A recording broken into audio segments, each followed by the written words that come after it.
This isn't even an interview question, but it comes from the interview question. Porn stars do not all hang out together. They do not lay around and have pillow fights and take naps at each other's houses.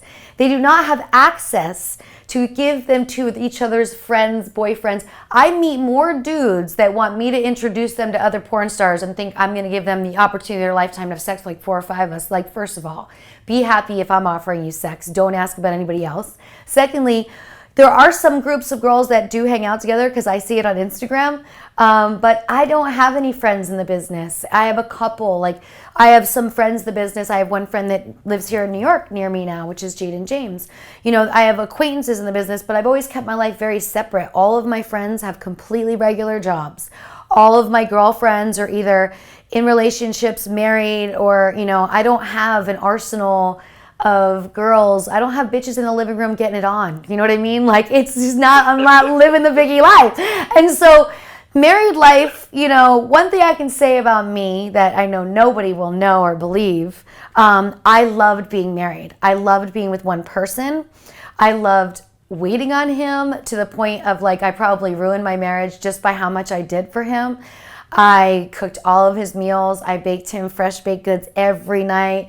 We would just hang out, anything he wanted to do. Like, I catered to him and I enjoyed it. I liked taking care of the house for us and planning trips. And I liked the whole aspect of it. And it's something I'm not afraid of trying again later, but I wanted to finish my career on my terms first.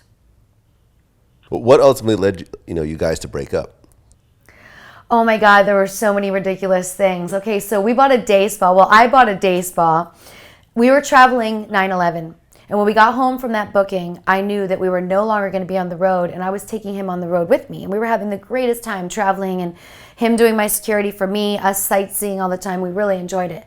And so we get home from this trip, and the spa down the street's doing poorly, and she's desperate because she's a crackhead, and I realize it, and I give her the cash that I have on me, and I take the keys, and I come home. I'm like, so we bought the spa down the street. And it was not a great thing as a wife to tell your husband that you just bought a business that you now have to work at 7 days a week, which you know nothing about. Not that hard to learn, not that hard to learn anything. I ended up having this business, which was very successful for 5 years. And I sold it to two doctors who were going to turn it into a Medi Spa. It's still there. It does better than it could have when I was there because they're offering Botox and all of those other things. They were able to keep a lot of my staff.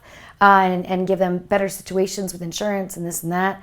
And I made sure it was a seamless transition. The two things that when I had the spa that I went through, I got divorced and I sold the spa. And both of those events, not one employee or not one person at that business knew. So that's how you can see that I separate my work life from my personal life.